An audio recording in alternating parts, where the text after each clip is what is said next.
আসসালামু আলাইকুম বন্ধুরা। সো আজকে আমি ডিসকাস করব আমার ইউএস ভিসার ইন্টারভিউর অভিজ্ঞতা নিয়ে। এটা খুব একটা ইন্টারেস্টিং জার্নি আছে এবং so let's start day 4। So প্রথমে আমি বলে নিই এভাবে আমি ভিসার অ্যাপ্লাই করছিলাম। অ্যাপ্লাই প্রসেসটা আমি এখানে ডিসকাস করব না, আমি জাস্ট ডিসকাস করব যে আমার অভিজ্ঞতাটা শেয়ার করব আপনাদের সাথে এবং কি কি টিপস আমি দিতে পারি আমার অভিজ্ঞতা থেকে, যেটা আপনাদের আপকামিং ইউএস ভিসার ইন্টারভিউতে হেল্প করবে অথবা যারা অ্যাপ্লাই করার প্ল্যান করতেছেন তাদেরও হেল্প হবে। সো প্রথমে আমি আমার অভিজ্ঞতা শেয়ার করি। 2019 সালে আমি একটা ক্লায়েন্টের ইনভাইটেশন পাই, তাদের ওখানে একটা প্রোগ্রাম আছে, প্রোগ্রামে অ্যাটেন্ড করতে হবে। সো বেসড অন দ্যাট আমি অ্যাপ্লাই করি, ইন্টারভিউ দিই, কাউন্সিলর আমাকে অ্যাপ্রুভ করে দেয়, আমার পাসপোর্টটা জমা নিয়ে নেয়। আমি খুবই খুশি। হঠাৎ করে 15 দিন পর বলে যে আপনার 15 ইয়ার্সের হিস্ট্রিগুলো আপনাদেরকে দেন। আমি দিলাম, তারপরে আমি দেখি আমার স্ট্যাটাসটা চেঞ্জ হয়ে গেছে অ্যাডমিনিস্ট্রেটিভ প্রসেসিং। এইভাবে করে 1 মাস গেল, 2 মাস গেল, 6 মাস পরে আমার পাসপোর্ট আমি পেলাম, but still in processing. So এইভাবে করে 3.5 বছর পর তারা আমাকে রেসপন্স করছে যে তোমার আবার ইন্টারভিউ নেওয়া হবে। ইমাজিন, এই 3.5 বছরে আমি লটস অফ রিসার্চ করেছিলাম যে কেন অ্যাডমিনিস্ট্রেটিভ প্রসেসিং কি এবং ভিসা ইন্টারভিউতে কি ভুল হয়েছিল কিংবা কিভাবে প্রিপারেশন নিতে হয়। আমি অনেক মানুষজনের সাথে কথা বলেছি, অনেক এক্সপার্টদের সাথে পরামর্শ নিয়েছি। So I did A lots of research. তো রিসার্চ করতে গিয়ে অনেক অভিজ্ঞতা হয়েছে।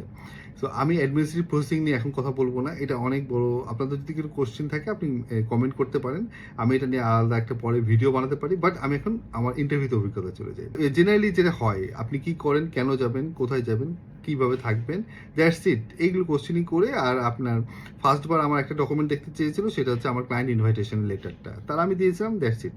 তো অ্যাপ্রুভ করেছিল। সেকেন্ড ইন্টারভিউতে যেটা হয়েছিল যে 3.5 বছর পরে আমাকে যখন মেল করে, তারা বলে যে তোমার ডিএস 160 ফর্মটা আপডেট করে তারপরে তুমি মেল করো আমাদেরকে, তাহলে তো আমরা একটা স্কেজুল ফিক্স করে দেবো। ডিএস 160 ফর্মটা আসলে হচ্ছে যে যেটা আপনি ইউএস এম্বাসি B1 B2 ভিসার জন্য অ্যাপ্লাই করার সময় যে ফর্মটা ফিল আপ করেন, সেই ফর্মটা, এখানে আপনার বেসিক ইনফরমেশনগুলো থাকে, দ্যাটস ইট। সো ওই ফর্মটা আমি আমার লেটেস্ট ইনফরমেশন দিয়ে আপডেট করলাম করে প্রথমবার আমি B1 ভিসাতে অ্যাপ্লাই করেছিলাম, পরের বার B1 B2, কারণ এই টাইমে তো আমার ক্লায়েন্ট ইনভাইটেশন ছিল না। সো এইভাবে করে আমি অ্যাপ্লাই করলাম, আমার একটা ইন্টারভিউ ডেট সেট হলো, আমি গেলাম, গিয়ে যথারীতি তারা আমাকে বেসিক কোশ্চেনগুলো করলো, কিন্তু হঠাৎ করে আমাকে যেগুলো what is software architect. So আমি আশ্চর্য হয়ে গেলাম, এই কোশ্চেন কেন জিজ্ঞেস করে আমাকে। দেন আমি, যেহেতু এটা আমার ব্যাকগ্রাউন্ড, আমি বলতে পারলাম। সো পরে রিয়েলাইজ করলাম যে আমি তো আসলে আমার যে ডিএস 160 ফর্মে ডিসক্রিপশনে আমি লিখে রেখেছিলাম যে আমি বিভিন্ন প্রজেক্টের আর্কিটেক্ট ডিজাইন করি, সফটওয়্যার প্রজেক্টের। Based on that he ask that question.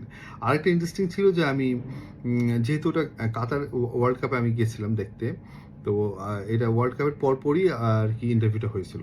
তখন আমি বলেছিলাম যে ওয়ার্ল্ড কাপ দেখতে গিয়েছিলাম, আমার যখন ট্রাভেল হিস্ট্রি জানতে চেয়েছিল। সো তখন ওরা বলছে কোন খেলা দেখেছিল, কবে কোন খেলা হয়েছিল এবং কত গোল হয়েছিল, এই জিনিসগুলো। সো এটা বলতে গিয়ে তার সাথে একটা ফ্রেন্ডলির একটা ইয়া হয়ে গেছে। সো আমি কনফিডেন্টলি বলছিলাম, কারণ যেহেতু 3.5 বছর একটা ইয়া ছিল, তো আমি কাইন্ড অফ আমি খুব ফেড আপ হয়ে গেছিলাম যে যা হবে হবে, যেভাবে ইচ্ছা যা জিজ্ঞেস করে বলে দিব। যেহেতু কোনো রকম মিস ইনফরমেশন নাই আমার ফাইলে, তো সত্য কথাই তো বলতে হবে, বলে দিলাম, দ্যাটস ইট। সো এইভাবে করে ও আমাকে অ্যাপ্রুভ করে দিল। আমি তো তারপরেও টেনশনে ছিলাম যে, কারণ এর আগের পরে অ্যাপ্রুভ করেছিল, অ্যাপ্রুভ করে 3.5 বছর আটকে রাখছিল, এবারে কত বছর রাখে কে জানে। বাট 5 ডেজের পরে আমাকে ভিসা দিয়ে দিচ্ছে 5 বছরের। So that's the case. So আমি যেটা বলবো যে ইন্টারভিউতে কয়েকটা জিনিস আমাদেরকে খেয়াল রাখতে হবে, কারণ আফটার দিস সিচুয়েশন আমি কয়েকজনের সাথে কথা বলছি যারা ইন্টারভিউ দেওয়ার আগে আমার সাথে কথা বলেছে, আমার পরিচিতর মধ্যে, অবশ্য ফ্রেন্ডস ফ্যামিলির মধ্যে। তারা দেখা যাচ্ছে যে তাদেরকে আমি যে সাজেশনগুলো দিয়েছি তারা মোটামুটি সাকসেস হয়েছে, এখন যারা ইন্টারভিউ দিয়েছে সেম প্রসেসেই করছে। তো ওই অভিজ্ঞতা থেকেই আমি আসলে জিনিসগুলো শেয়ার করতেছি। প্রথম যেটা 1 নম্বর যে পয়েন্ট আমি বলবো সেটা হচ্ছে কনফিডেন্ট। আপনাকে মনে করতে হবে যে আপনি আপনার ফ্রেন্ডের সাথে কথা বলতেছেন খুব ক্যাজুয়ালি এবং মন থেকে কথা বলতে হবে এবং মিথ্যা কথা বলা যাবে না। সো ইম্পর্টেন্ট হচ্ছে যে কনফিডেন্ট তখনই আসবে যখন কোনো রকম মিথ্যা কথা থাকবে না আপনার মধ্যে। একটা ফলস ইনফরমেশন আপনার ফুল ইন্টারভিউ অথবা এই ভিসা প্রসেসটা নষ্ট করে দিবে। সো আপনি যখন ফর্ম ফিল আপ করবেন, মেক শিওর যে আপনার কোনো ফলস ইনফরমেশন না থাকা যাবে না। আর আপনি যখন কথা বলবেন কাউন্সিলরের সাথে, সব সত্য ইনফরমেশন বলবেন। এটা হচ্ছে 1 নাম্বার, যে অনেস্টি থাকা লাগবে। অনেস্টি থাকলে দেন অল গুড, ভিসা হোক না হোক দ্যাট ডাজন্ট ম্যাটার। ম্যাটার হচ্ছে যদি অনেস্ট থাকেন এবং সত্য কথা বলেন, পরের বার হবে যদি এবার না হয়। সো এটা একটা, আমি যত কেস দেখেছি এই জিনিসটা সবচেয়ে বেশি প্রবলেম, যারা প্রবলেম পড়েছে এই জিনিসটার জন্য প্রবলেম পড়েছে। সেকেন্ড হচ্ছে আনসারিং। আপনি যখন কোনো কোশ্চেন করবেন, আনসার করবেন, সো আনসারটা অনেক ছোটও না অনেক বড়ও না। সো আনসারটা এমনভাবে দিতে হবে যেন আপনি কাউন্সিলরকে হেল্প করতেছেন। লাইক কাউন্সিলর জিজ্ঞেস করলে আপনি কি কাজ করেন, বিজনেস করেন, কি বিজনেস করেন, অমুক বিজনেস করি। আচ্ছা, আপনার বিজনেসের কতজন এমপ্লয়ি আছে। সো এইভাবে যদি 3টা কোশ্চেন হয়ে গেল, এখানে কাউন্সিলরকে আপনি হেল্প করলেন না। সো হোয়ার আপনি যদি এভাবে বলেন যে আপনাকে যখন জিজ্ঞেস করলো আপনি কি করেন, তখন আপনি বললেন যে আমি বিজনেস করি, আমার লেসে সফটওয়্যার কোম্পানি আছে, আমার 25 জন এমপ্লয়ি আছে, আমরা আউটসোর্সিং এর কাজ করি, আমার ইউএস কানাডা বেস ক্লায়েন্ট আছে। সো এইভাবে আমরা কাজ করি। সো এটা একটা হলো কি, আপনার 3টা আনসার একবারে দিয়ে দিলেন। খুব বড় হলো না, ছোট হলো না। লাইক আপনাকে আপনি যদি স্টুডেন্ট হন, সো আপনাকে জিজ্ঞেস করতে পারে যে তুমি কোন ক্লাসে পড়ো। সো আপনি বললেন ক্লাস 7। নো, আমি ক্লাস 7 আদমজি ক্যান্টনমেন্ট স্কুলে পড়ি। সো আপনার আনসার মোটামুটি কমপ্লিট। ছোটও না, বড় না, বাট রিলিভেন্ট এবং হেল্প করলেন। সো সিমিলারলি আপনাকে বুঝতে হবে যে কোশ্চিন যেটা করবে সেটা সত্য কথাই বলবেন, কিন্তু খুব লং না, শর্ট না, রিলিভেন্ট আনসার দিতে হবে। এখন 3 নম্বরে আমরা একটা পয়েন্টে চাই, ল্যাঙ্গুয়েজ। সো অনেকে মনে করে যে আমাকে ইংলিশে ইন্টারভিউ দিতে, full interview. No. So it's completely, ওইখানে যেখানে কাউন্সিলর আছে তারা ভেরি স্মার্ট, তারা ইংলিশও পারে, বাংলাও পারে, তাদেরকে ট্রেন আপ করা। সো আপনি যদি বাংলায় ইন্টারভিউ দিতে চান বা ইংলিশ ভালো না পারেন, আপনি বাংলাতেও কথা বলতে পারেন। এটা নিয়ে আপনার ইন্টারভিউতে কোনো ইম্প্যাক্ট পড়বে না, এটা মাথায় রাখেন। তবে but there is case, let's say আপনি ক্লেম করতেছেন যে ইউ আর এ বিজনেসম্যান এবং আপনার you are dealing with lots of foreign clients, আপনার ফরেন ডেলিগেটস আছে, আপনি বাইরে যান, ক্লায়েন্টের ডেলিগেটস, দেন আপনি কেন ইংলিশ পারবেন না? হুম।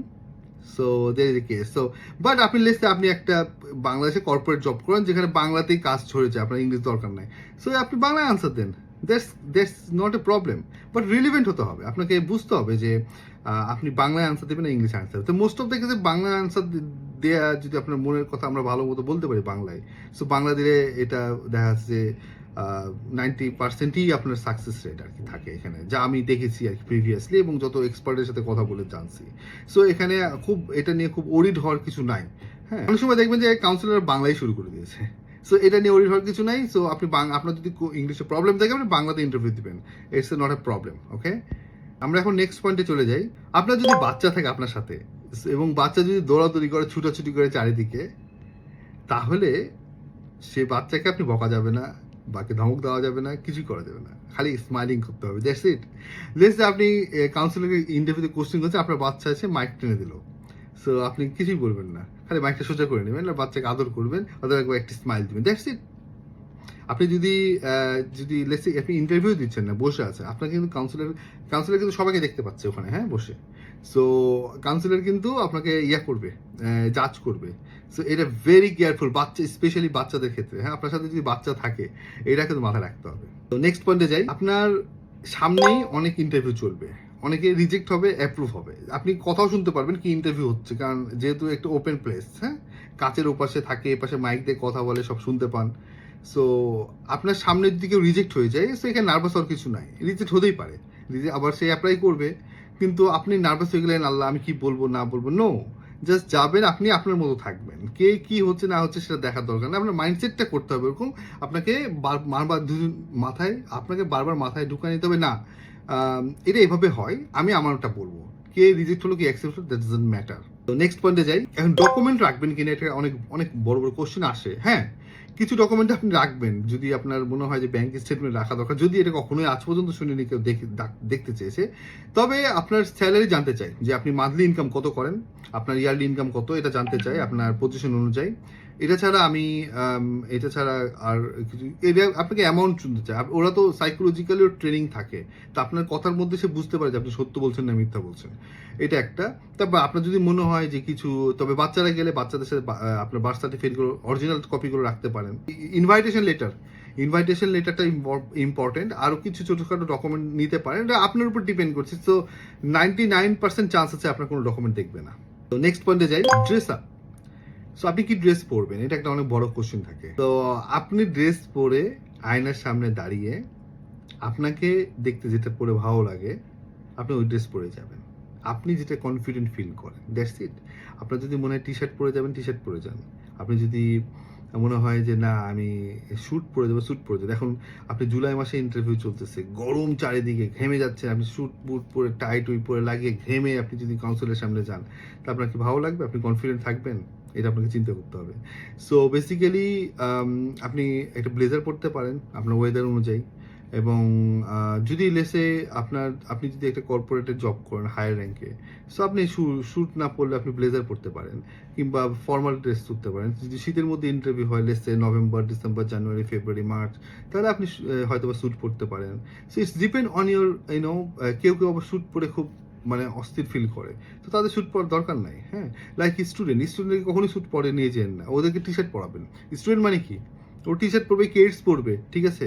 তবে আপনার এখন দেখা যাচ্ছে যে আপনি পাথরওয়ালা পাঞ্জাবি পরে লাল কালারের বিভিন্ন কালারফুল এগুলো পরে গেলে তো হবে না, একটা মার্জিত ভাব থাকা লাগবে, ওটা আপনারা বুঝেন যে কোনটা কি, ঠিক আছে। সো এই জিনিসটা মেয়েদের ক্ষেত্রে দেখা যাচ্ছে যে শাড়ি পরে যেতে হবে, নো নো নো, আপনার যেটা ভালো লাগে, লাইক আপনি আপনার যে ড্রেস পরে আয়নার সামনে মনে করেন যে আপনাকে সবচেয়ে বেশি সুন্দর লাগছে সেই ড্রেস পরবেন, এটাই হচ্ছে ফাইনাল আর কি ডিসিশন।